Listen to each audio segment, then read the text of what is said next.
How many Cardinals won a World Series ring with the Redbirds and then went on to earn World Series jewelry with two other teams?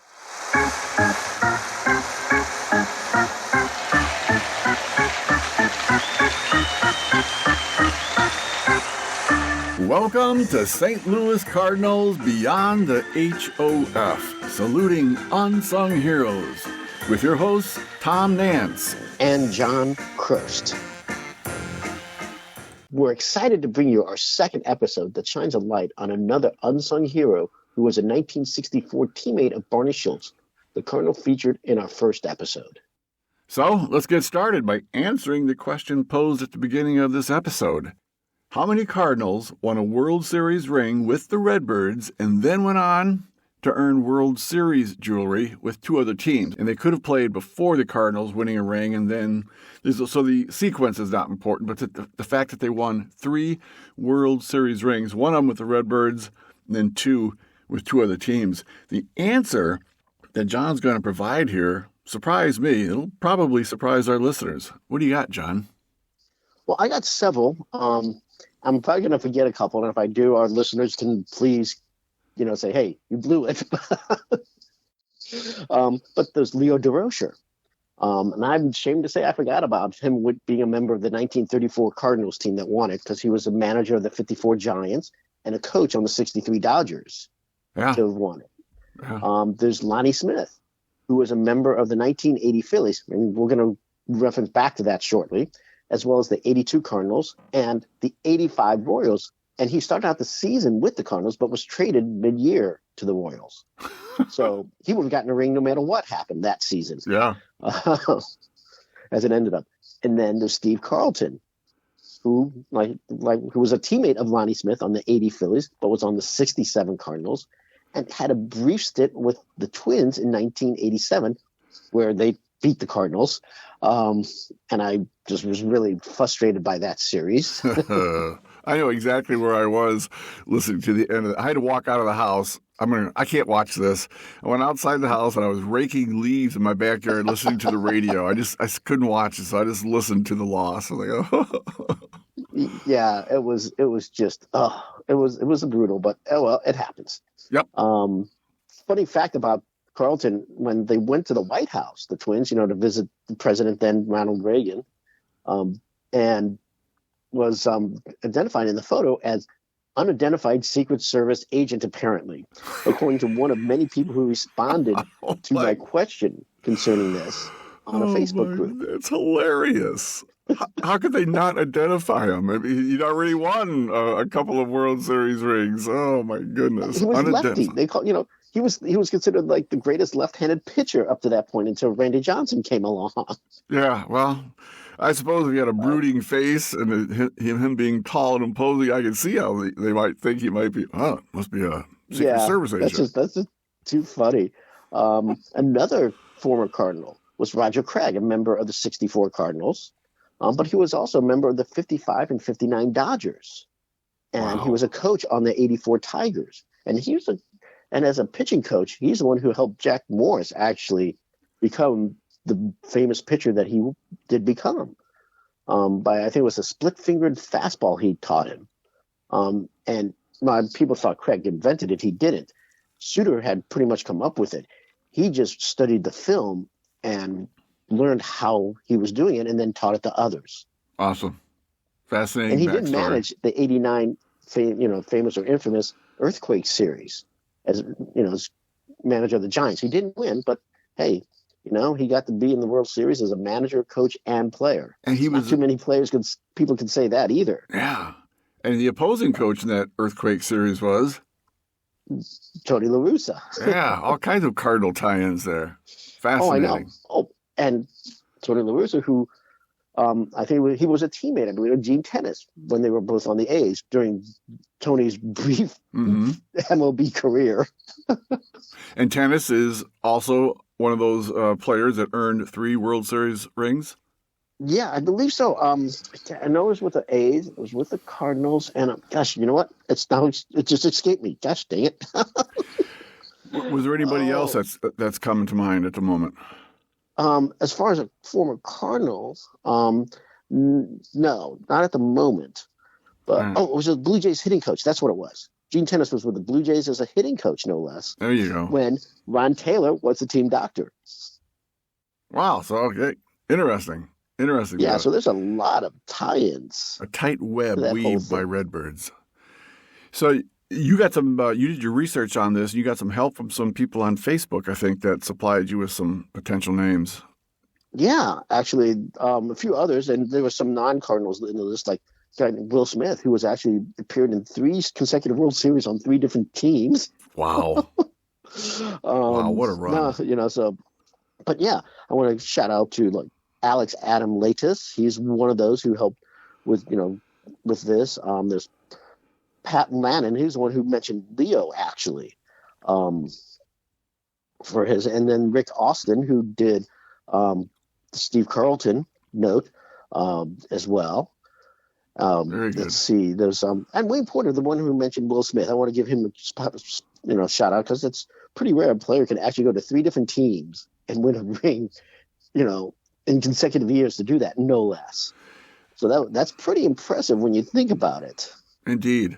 Some of those names came up on a Facebook post on what was the Facebook page for that? Is that Vintage Baseball. Okay. And for those of you that are baseball fans, and obviously you are if you're listening to this, that's a great Facebook page to go to. They cover all kinds of stories from all the teams dealing with past players, past teams, past successes and whatnot with Vintage Baseball. Very nice. Yeah. Oh, and like I said, and Jack Morris is, like I said, the non-Cardinal too. He did it with the 84 Tigers, 91 Twins, and the Blue Jays, which Ron Taylor and Gene Tennis were members of. So we've got that anomaly of earning 3 World Series rings for Ron Taylor. I thought it was fascinating also how just life can take you in different directions on our journeys. That Ron could have been an electrical engineer because he was studying that in college. He also had actually, I think he got his degree, actually. Yeah. Or he could have been a pilot in the Royal Canadian Air Force because he was also interested in doing that, but he managed to catch the attention of the Cleveland Indians, and we'll explore that in your article. But it's just interesting to see how things could have gone differently, and who knows how that would have affected the outcome of the 1964 Cardinal team. Oh, gosh, especially that critical Game 4. Yeah, which we'll explore in that article. I also enjoyed your research where you point out he rubbed shoulders early in his career with many eventual stars when he started out. I think the Perry brothers were a couple of them. Yeah, Jim Perry, I think in particular, he was, I think, a teammate of. And he was also, I think, Bo Belinsky, who threw that no-hitter as a rookie with the Angels. Yeah. And he was pretty famous in the earlier mid-'60s, even getting movie roles, like little cameo appearances. So we're going to touch on all that in the article here in just a moment. But first, John, did you want to share some of the sources that you use in compiling this recording?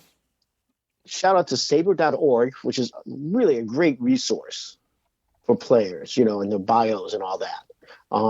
The Canadian Baseball Hall of Fame as well. Of which Ron is a member of. Yes, he is. Inside in Wikipedia, I know people sometimes think about it, but I always verify what they put on there, and they're generally really good on things like this. And of course, baseballreference.com is another great source, especially for statistical research. Fangraphs is another one, but I use baseballreference.com because a lot of times we talk about more traditional stats, and they do a great job of their research in that regard. And so do you, and we all appreciate you thank putting. You. Yeah, and you do the great job of getting this all together, and retelling the whole stories and all that in a way I wish I could do. Well, we hope that our listeners appreciate it. So let's get started with it, eh? Sounds great. And John and I will be back for some concluding comments right after the reading of his article. While Ron Taylor would find himself in the middle of 3 different World Series championships, he struggled to win acclaim for most of his career, though he would deliver clutch performances when it mattered the most. Ron was born in Toronto on December 13th, 1937, the son of Wesley and Maud Taylor. His father had to leave school at the age of 13 and work for Dunlop Tire and Rubber due to the death of his father during the influenza epidemic in 1919. Ron's maternal grandfather was a Boer War veteran as a cavalry soldier. After he passed away, Ron's grandmother left Wales with the intention of going to Australia. However, due to missing a ship in Canada, she stayed put and planted roots in their new home country. Ron first played organized baseball at the age of 8 in the Leaside Baseball Association. He was a natural lefty, but his mother, for some reason, thought being left-handed would lead to heart and circulatory problems if he used his left arm too much. She insisted that he learn to pitch right. As Ron put it, she tied my left hand behind my back. By 1954, Ron had developed so well that he was on the Metropolitan Motors Club as a 16-year-old, befuddling 21-year-old batters. When he wasn't working for a sheet metal manufacturer, Charlie Dyes was a part-time scout for Cleveland. Dyes gave great scouting reports about Taylor, but the Indians' regional scout never returned a single phone call. As a result, in 1956, Dyes took Taylor, now 18 years old and legally an adult, at his own expense to an uninvited tryout to Cleveland's Municipal Stadium. Even though he received a lecture about not bringing a prospect without an invite, Charlie managed to get Ron a tryout. Mel Harder, the pitching coach, was most impressed and arranged for Taylor to pitch to Al Lopez, the manager. Al began his career as a catcher and had been a teammate of Walter Johnson. Lopez himself was also impressed, so much so that the team's minor league director, Laddie Placek, offered a $4,000 signing bonus, the max allowed without a roster restriction. Now Ron had a decision to make, as he was a member of the Royal Canadian Air Force as an airman and seriously thought about becoming a pilot. Those aspirations withered when he received the offer to play pro baseball. He attended training camp that year, assigned to the uniform number 247 out of 250 players. Ron would remark that, "I knew T for Taylor was low in the alphabet, but not that low." A fellow minor leaguer who wore the number 9 was Roger Maris, who befriended Ron. Taylor was assigned to Daytona Beach in the Florida State League, Class D, and went 17-11 with an ERA of 3.13, had 21 complete games, and threw 227 innings. Despite this good start, Ron wanted to pursue his education and finish his grade 13 year. Placek tried to get him to enroll in a local school, but Ron wanted to return home and pursue an electrical engineering degree at the University of Toronto. Despite misgivings, Placek agreed to Taylor's plans to skip spring training and pitch only in the summer during the course of Ron's education. Come 1961, Ron had advanced through Cleveland's minor league system, pitching for Fargo Moorhead in '57, where one of his teammates was Jim Perry, Gaylord's brother, and he pitched in Minot in 1958, as Fargo changed affiliations from the Indians to the Yankees between seasons. Both were Class C in the Northern League. It was in 1958 that he was one of 3 premier pitchers in the league, along with Gaylord Perry and Bo Belinsky. He then traveled to Reading, Class A, in 1959 and 1960 seasons, and then Salt Lake City, Class AAA, in the Pacific Coast League. That happened in 1961. In '62, Ron made Cleveland's opening day roster as a starter and started the second game of the season versus the Red Sox, who had Bill Monbouquet, whose main claim to fame would have him end up being the last player to be struck out by Satchel Paige at the MLB level. That happened on September 25, 1965. In this start, Ron threw 11 innings of shutout ball, scattering 10 hits and 3 walks while striking out 5. However, in the bottom of the 12th, he gave up a leadoff triple to Carl Yastrzemski. Intentionally walking the next 2 batters to load the bases and create the force-out possibility at home, he surrendered a walk-off grand slam to Carroll Hardy. Despite the loss, he impressed people for a rookie to do that well in his first attempt.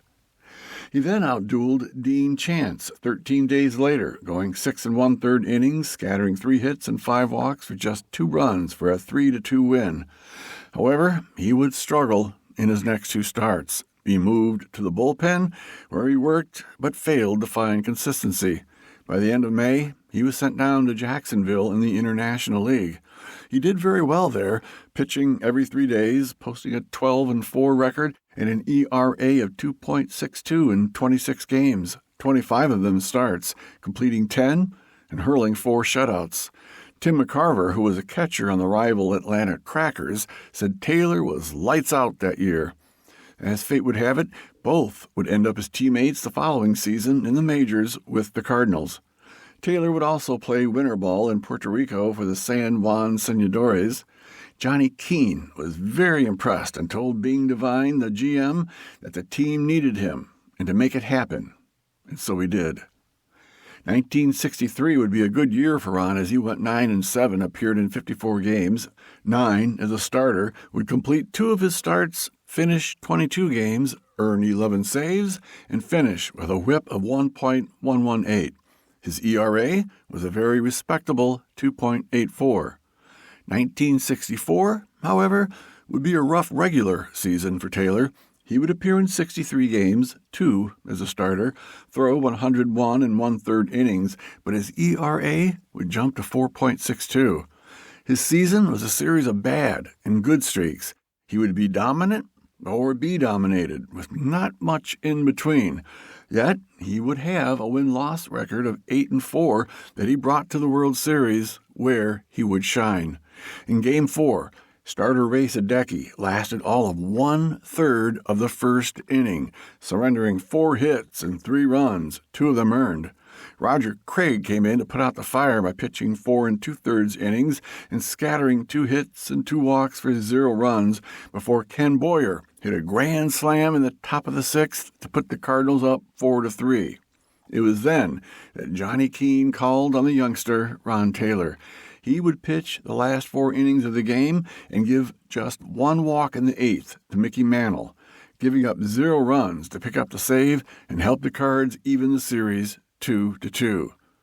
He would also enter in Game 6 in the top of the 7th with a runner on second and 1 out.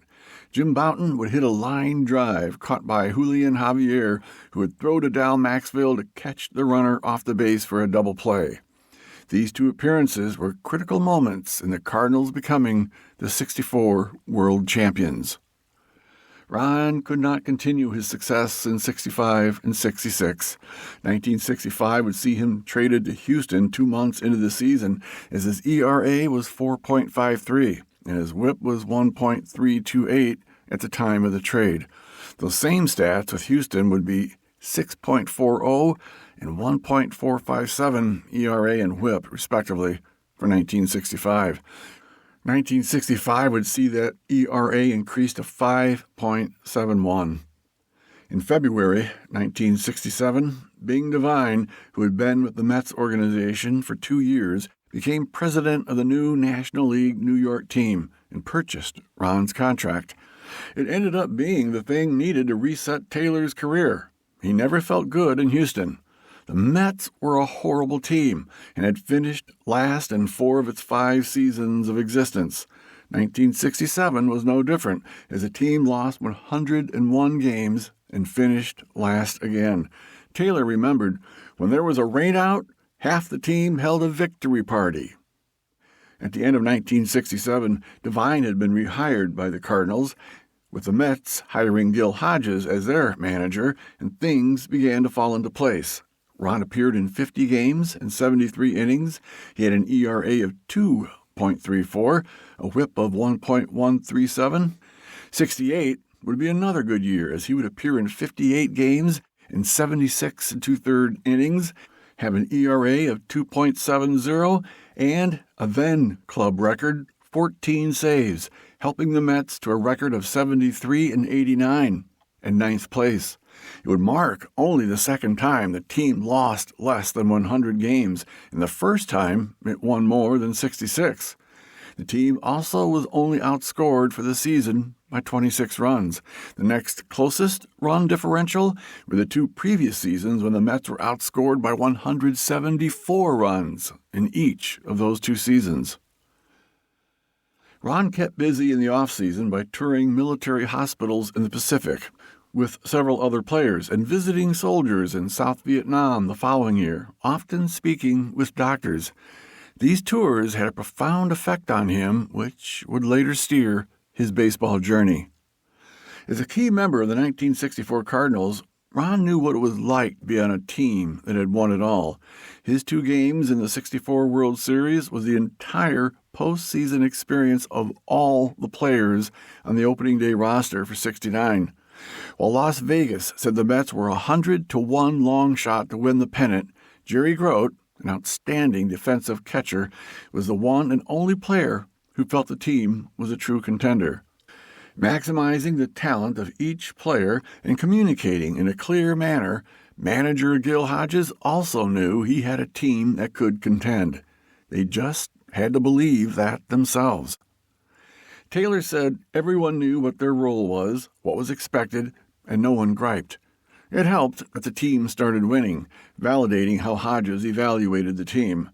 Ron had a rough first week, but straightened it all out to finish with a 9-4 record, an ERA of 2.72, a whip of 1.118, and 13 saves in 59 appearances and 76 innings.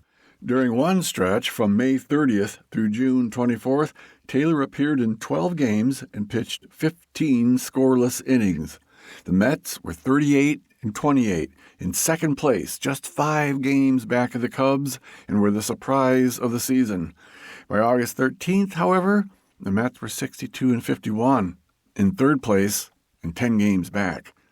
Ron was undaunted, as he knew what it was like to be seemingly out of it, as he could reflect on how the '64 Cardinals resurrected themselves from 4th place on August 24th and 11 games back. The Mets went on a 38-11 tear to finish the season in first place in the NL East Division. Ron no doubt helps apply a steadying hand in the clubhouse. Ron would once again shine in the postseason. It was the first year of divisional play in a 2 out of 3 contest. In Game 1 of the NCLS, he pitched the last 2 innings, giving up 2 hits, no walks, no runs, earning the first save in a league championship series. In Game 2 of the NCLS, Taylor took the mound in the bottom of the 5th for Jerry Koosman and got the last out of the inning, staunching the flow of runs as the Braves had closed the gap to 9-6 with 5 runs. Taylor would give up just 1 hit, no runs, and strike out 2 in the 6th. Tug McGraw would close out the game with 3 scoreless innings to earn the save, as Taylor was awarded the win, and the Mets had their first pennant. In the World Series against the favored Orioles, Ron would appear in the first 2 games, pitch 2 1/3 innings, give up just 1 walk, no hits, no runs, and earn a save in Game 2. This would mark the end of his postseason play. He ended up appearing in 6 postseason games, pitching 10 1/3 innings, give up just 3 hits, 2 walks, and 0 runs, with 9 strikeouts while earning 1 win and 3 saves. In 1970, Ron would appear in 57 games and 66 1/3 innings, have an ERA of 3.93, a whip of 1.221, and earn 13 saves. 1971 had him appear in 45 games and 69 innings and have an ERA of 3.65 and 2 saves. Right after the close of the 1971 season, his contract was sold to the Expos, but 5 days into the season, having never appeared in a game for Montreal, he was released. The Padres signed him that very same day. His time with the San Diego Padres was brief as he struggled to regain some of the success he'd had before. He appeared in 4 games for a total of 5 innings. He would surrender 9 hits, 5 for home runs, and 7 runs, all earned. His final game would be at Jarry Park in Montreal on May 14th. Ron realized it was time to retire. During this road trip, Taylor went to visit the Associate Dean of the University of Toronto's Medical School. Ron remembered his USO tour and his conversations with doctors, so he interviewed with the dean about a medical career. It was a tough go, to say the least. The Associate Dean asked him what he'd been doing for 11 years after graduating with an electrical engineering degree. Ron replied, playing Major League Baseball. The dean sincerely asked, "What's that?" Taylor smelled trouble, but went ahead and explained it. The dean told him that accepting someone over 30 was very rare, and they generally didn't like it when people changed careers in their mid-30s. Ron informed the dean, "My career died a natural death. My arm went dead." The dean scanned his transcript, was impressed with his grades, but said Taylor would need to go back to school, enroll in an honors program, take pre-med courses such as organic chemistry, microbiology, etc., and if he received similar grades, they would consider his application, but the odds would be, at best, 50-50. Ron took up the challenge, moving back home. Single and with no other responsibilities, he dove into his classes with a fervor, attending 8 a.m. to 5 p.m., then sleep for 4 hours and study until 7 a.m. His grades more than matched his transcript. Mets president M. Donald Grant would write an unabashedly positive letter of recommendation, and Ron was accepted into medical school. With his relatively advanced age, his classmates thought he was the janitor. Advanced or not, Taylor would even make time to manage a semi-professional baseball team that would make it to the national finals. After graduation, Ron would be appointed the team physician for the Blue Jays in 1979, a position he would hold for 30 years. The fact he had been a baseball player, and a pitcher in particular, no doubt helped him in getting the position. He even threw batting practice. He obviously loved being a doctor, as he also had a general practice in Toronto, which often kept him working 6 days a week with 12-hour workdays, including 2 evenings operating the S.C. Cooper Sports Clinic at Toronto's Mount Sinai Hospital, where he'd also done his residency. It would be at that hospital Ron met Rona Douglas, a nurse who would become his wife. They would have 2 sons, Drew and Matthew. Drew would pitch 3 years in the minors, the first 2 in the Blue Jays organization and the third in an independent league. Ron ultimately collected 4 World Series rings, the 2 as a player and 2 more as a team physician of the Blue Jays.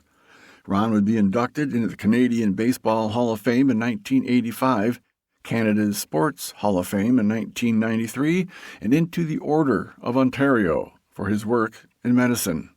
In 2014, Taylor retired from medical practice. In 2016, his 2 sons produced Dr. Baseball, a documentary about his life. It would be his baseball career, however, which apparently had the biggest impact on his life. As he would explain, "I might be able to name 10 doctors in my graduating class and perhaps 15 engineers, but I can name all my World Series teammates, both with the Mets and the Cardinals. The pressures we went through, when you win championships like those, you're like brothers for life. That's how we are. We're all brothers." While his career may appear mediocre at first glance of his career stats, he definitely had good to great seasons interspersed, not to mention excellence in the postseason, especially in the World Series. His critical supporting role for 2 World Series championship teams can't be overstated. Fortunately, Ron is still with us. So, Dr. Baseball, this one's for you, your multiple careers, and a name that deserves to be remembered in baseball history.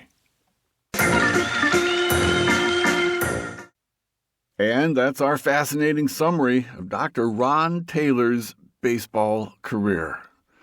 I know the thing that just fascinates me of him being a member of 2 different teams, the 64 Cardinals and the 69 Miracle Mets, that came from behind as unlikely victors in the playoffs.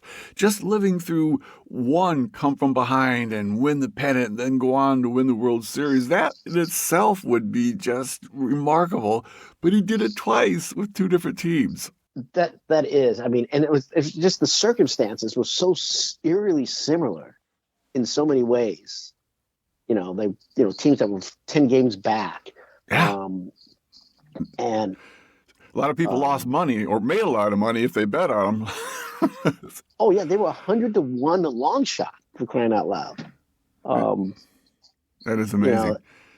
That's you just had to know Ron Taylor had to help be helping Gil Hodges be that steadying influence, saying, guys, I've literally been through this before. Yeah. Don't worry. Yeah. Gentlemen, if you think it can't be done, it can. 1964, take a look at it, as you saying to his 69 teammates.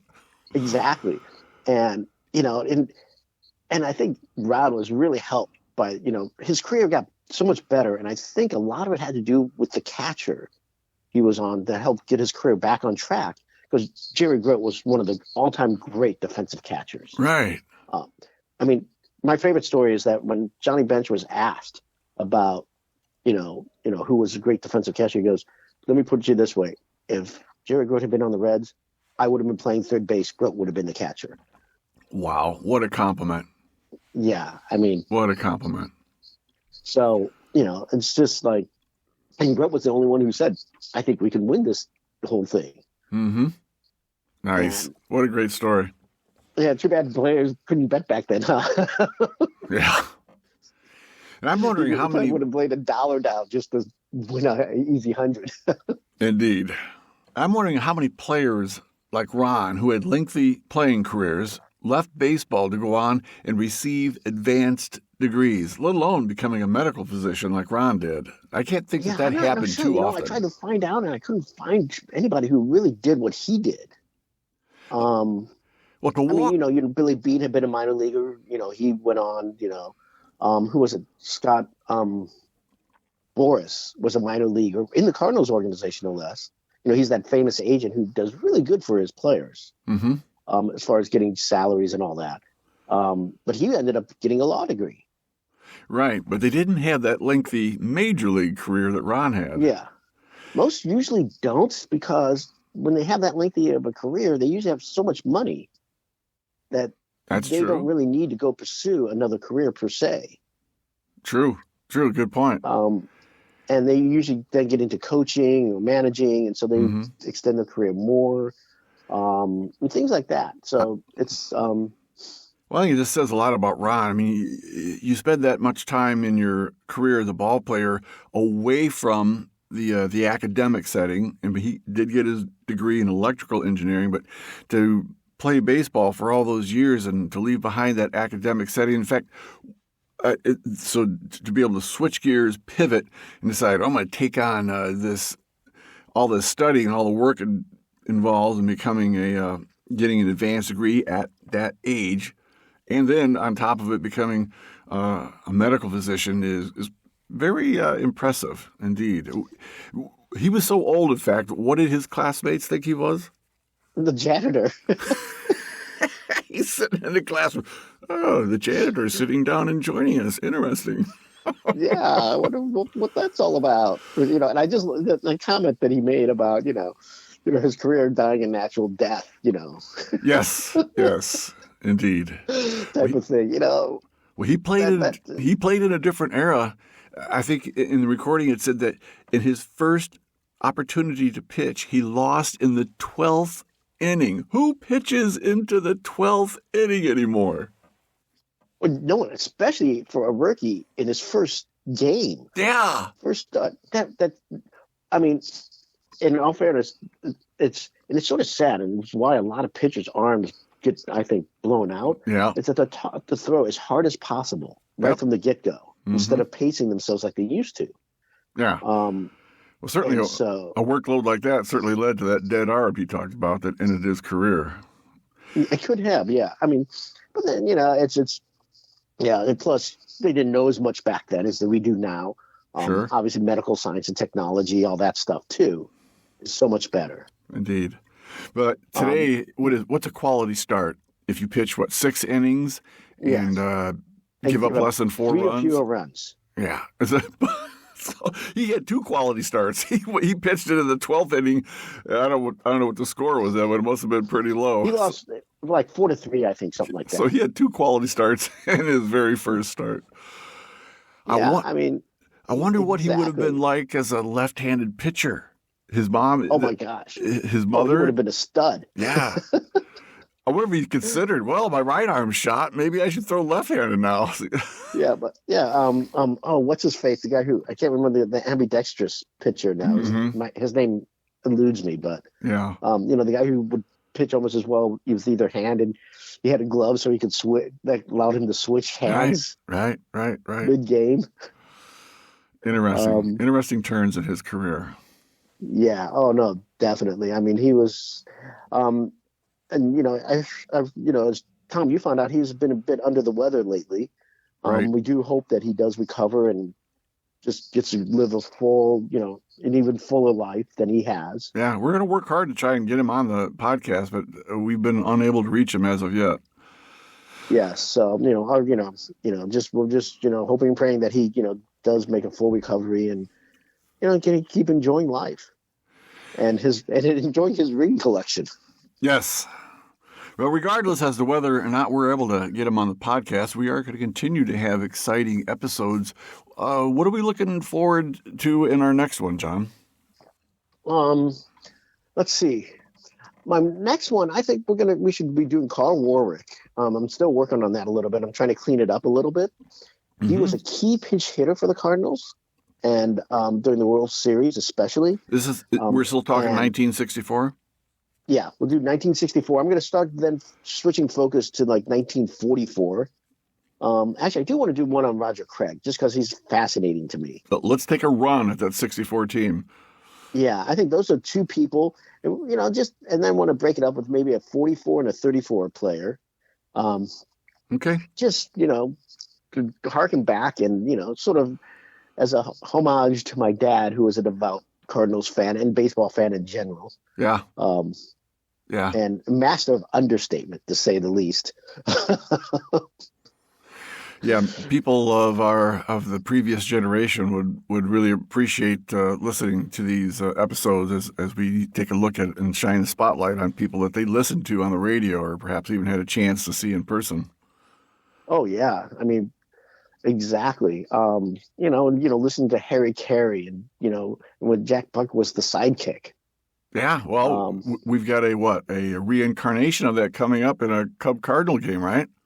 Yes, I know. That's going to be fascinating. I'm going to, it's really great because as much as people bag on them for not being their dads, come on, their dads were legends. Exactly. I mean, it's pretty rare that when you have a dad as a legend that the son can really live up to such a thing, because how can you beat a legend? Indeed. Well, hopefully they're going to have some interesting stories and some good laughs about both Jack and the thing is, they're Harry. also humble about it. They know that they're not their dads, and they're not trying to be their dads. Right. No. They're trying to be their own announcers. As well they should. And announcing today is like baseball. It's a different game than it was back then. Mm-hmm. And so, in all fairness, Joe Buck he's a fine announcer. And all that. And, a lot of people, he knows how to do it. And Skip Carey is a fine announcer also. Yep. And, and the thing is, they will give credit to the other team too. That's the lessons they learned from their dads. Yes. That's a good objective announcing going on there.